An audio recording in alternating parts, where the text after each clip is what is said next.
Dando sequência, então, às aulas sobre as leis de diretrizes e bases da educação, nós vimos até o vídeo passado, o segundo vídeo, até o artigo 20, que foi revogado da lei, e agora a gente entra nos artigos 21, 29, dá sequência aí, falando sobre a lei nos artigos 20, 21. Opa, peraí, deu uma falhinha aqui. 20, o 20 foi revogado, e continua do 21 para frente, né? Então vamos lá. Nós falamos até o 20 que foi revogado, falando sobre a organização, e agora a gente entra no título 5, que fala dos níveis de educação, níveis de ensino e das modalidades. Beleza. Como é que está educado, como é que está composto a educação escolar? Lembra que nós estamos falando da educação escolar, é aquela oferecida por instituições escolares, né? Como é que ela é composta? Ela é composta pela educação básica e ela é composta pela educação superior. Então, educação básica e educação superior. O que é a educação básica? Educação básica é a educação infantil, fundamental e médio. Esses são os três níveis. É isso que a gente está querendo dizer de nível. Educação infantil, educação fundamental e educação de média. E nós temos a educação superior. Então, o que a questão pode tentar convencer você? A educação escolar é composta apenas pela educação básica. Não, a educação superior também. O nível superior também. Faz parte da educação escolar. Educação escolar não é aquela que acontece nas instituições de ensino? Faculdade, universidade, nível superior, não é feito dentro de instituições de ensino? Sim, então ela compõe também a educação escolar. Olha a pegadinha. Agora, outra questão outra pegadinha que pode acontecer na sua prova. Ele fala assim: a educação básica, olha a diferença. Educação escolar é aquela que acontece na escola, nas instituições. Educação básica, ele pode falar assim: a educação básica é formada pela educação infantil, fundamental, média e superior. Opa, não, superior não é básico. Tá? Olha a diferença do nome, básico. O básico, o próximo artigo de lei vai detalhar melhor o que é básico. Mas enfim, olha essa diferença. Básico, superior. Então, isso é a nossa educação escolar, institucionalizada. Dentro do nível básico nós temos o infantil, fundamental e vai até o nível médio. Isso é básico para a educação. O infantil, você tem que lembrar que o infantil se divide em creche e em pré-escola. Pré-educação, né? Pré-escola. O fundamental tem os seus diversos níveis lá do fundamental e o nível médio. Beleza. Entendemos essa diferença? Não vamos cair em pegadinha aqui. O 22 vem falar, então, o que é essa educação básica, que é diferente da superior. Nós temos a básica e nós temos a superior. A superior é quando você vai se especializar em alguma coisa. Você vai ser médico, você vai ser professor, você vai ser engenheiro, engenheira, arquiteto, biólogo. Vocês entenderam? Isso é o superior. O básico é aquilo que serve para todo mundo. É uma base, é aquilo que serve de base para todo mundo. Então, o nível infantil, fundamental e médio são básicos. Por que eles são básicos? Porque eles têm finalidade de desenvolver o educando, a criança, o adolescente, geralmente, né? Que é a idade obrigatória. Idade obrigatória é dos 4 aos 17, não vai esquecer. Assegurando-lhe a formação comum, tá vendo? Para todo mundo, comum, indispensável para o exercício da cidadania. Lembra que a educação ela é para a cidadania e para o trabalho?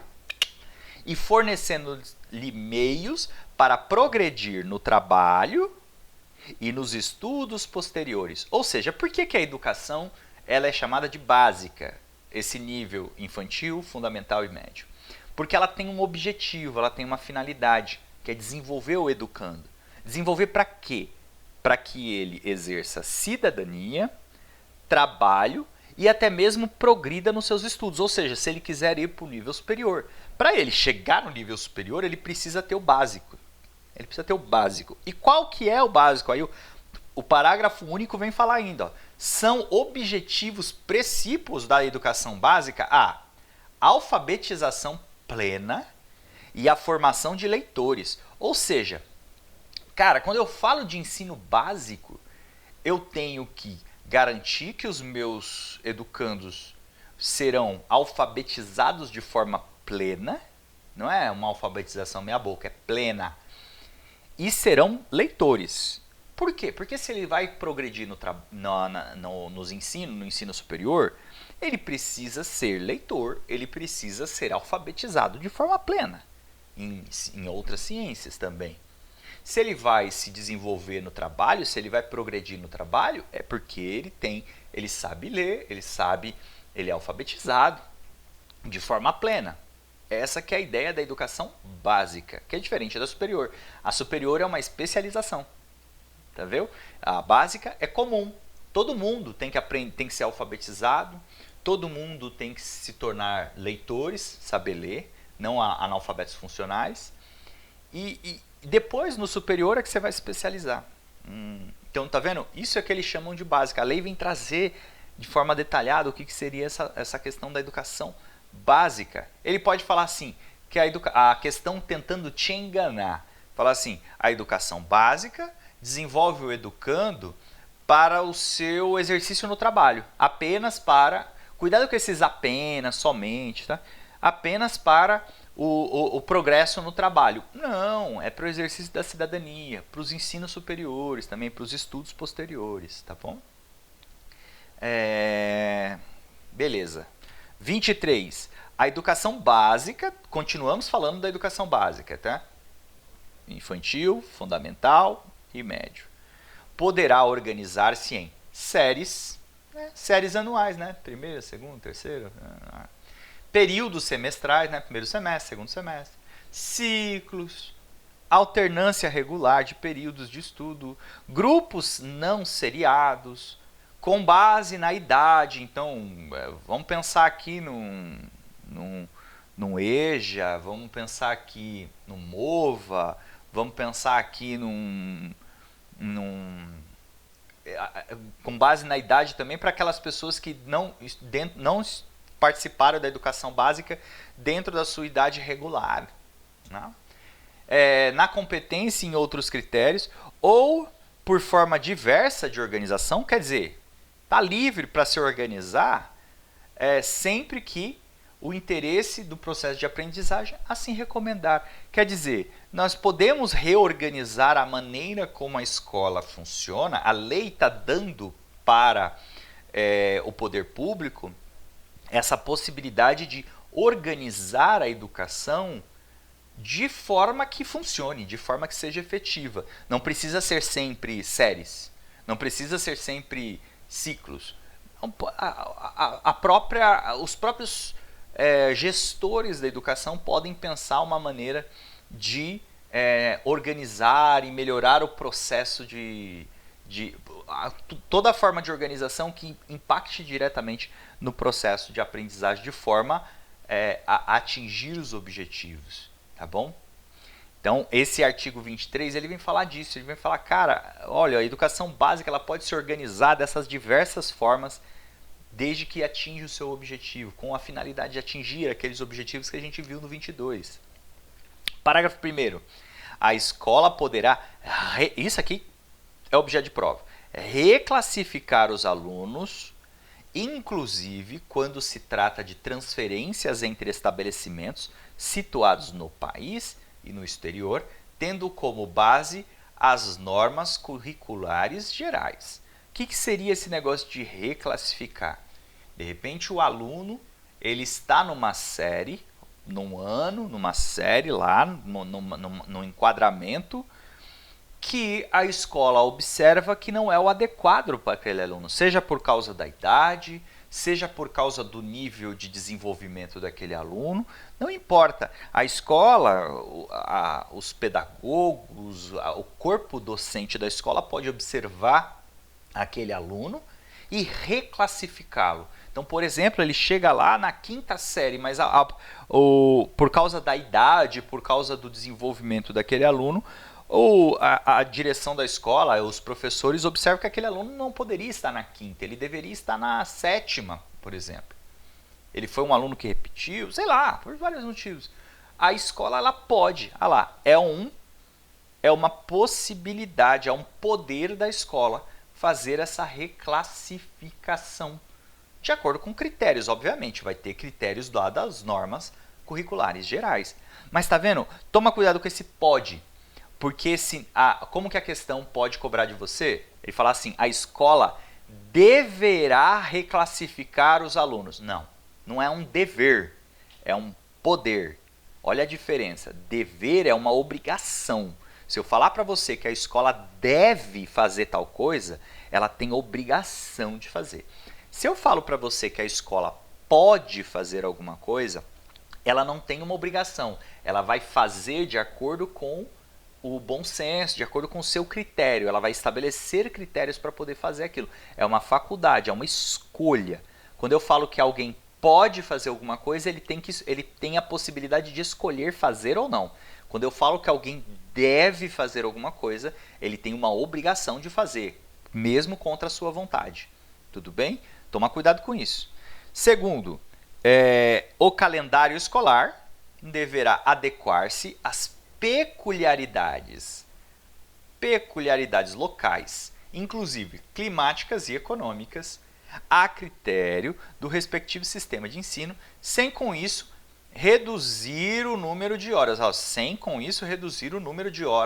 letivas previstas na lei, que a gente vai ver daqui a pouco sobre essa questão do número de horas mínimos de isso. O que o parágrafo 2º do 23 está falando? Ele está falando assim, bicho, o Brasil é enorme, não é? É enorme. E, cara, cada município pode ter a sua necessidade de acordo com, por exemplo, fatores climáticos. Vamos pensar numa escola situada lá no meio da Amazônia. A Amazônia tem aqueles períodos de chuva em que os rios sobem muito e aí, de repente, tem os alagamentos. Acho que o Pantanal tem isso também. E aí, como é que eu faço com relação à questão escolar por causa do clima? A gente tem que readequar naquela região, porque o clima ele dificulta ou ele permite o acesso ou não às instituições. As questões econômicas também. De repente, numa região mais rural, onde tem as épocas de safra. E aí? E as famílias, de repente, precisam trabalhar. Às vezes, o jovem, o adolescente, ajuda ali na produção da família. Tem questões econômicas envolvidas ali. E aí? Eu tenho que adequar isso também a essas questões cíclicas da economia daquele lugar, do clima daquele lugar. Ou seja, as peculiaridades locais. A questão pode falar que não, que o calendário escolar deverá ser o mesmo em todo o território nacional. Não precisa ser o mesmo. Ele deverá, aqui é um dever, se adequar às peculiaridades locais. Isso pode ser uma pegadinha tremenda para você. Quem não estudou provavelmente cai nessa pegadinha. Que ele fala lá, é interessante, né? Imagina, você não estudou esse artigo, aí cai lá na sua prova. O calendário escolar deverá ser o mesmo em todo o território nacional. Você fala, pode crer, faz sentido, né? Nós estamos no Brasil, tudo tem que ser igual aqui, né? Não, o Brasil é enorme, várias peculiaridades. Uma peculiaridade de uma região urbana de São Paulo é completamente diferente de uma peculiaridade de uma região lá do interior de uma cidadezinha do Mato Grosso. São peculiaridades diferentes. Então, a lei permite que seja feita essa adequação. Na verdade, não é nem permissão, é um dever fazer essa adequação. Para quê? Para que o aluno possa frequentar a escola. Não adianta eu forçar ele lá na Amazônia alagada, lá numa época de chuva, a ir para a escola. Ele não vai. Então, o sistema de ensino, o calendário escolar tem que se adequar a isso. Só que, é claro, ele tem que se adequar a isso sem reduzir o número de horas letivas. Daqui a pouco a gente vai ver que existe uma obrigação de horas letivas para todo o calendário escolar. e ele não pode ser reduzido. Então, o calendário escolar poderá ser readequado, deverá ser readequado às peculiaridades locais, podendo ser reduzido o número de horas se for necessário. Não, não pode reduzir. Não pode reduzir. Vai ter que se adequar ali, puxa daqui, estica de lá, mas vai ter que atingir o número mínimo de horas letivas estabelecidos pela lei. Tudo bem? Então, já vimos aqui esses artigos. Depois a gente começa então no 24, que vem falar da organização também do nível básico, seja no nível fundamental, seja no nível médio, falando lá sobre a carga horária mínima. Olha lá, carga horária mínima. Então, a gente vai agora responder aqui sobre esse número de horas letivas a partir do próximo vídeo. Então, a gente se encontra no quarto vídeo.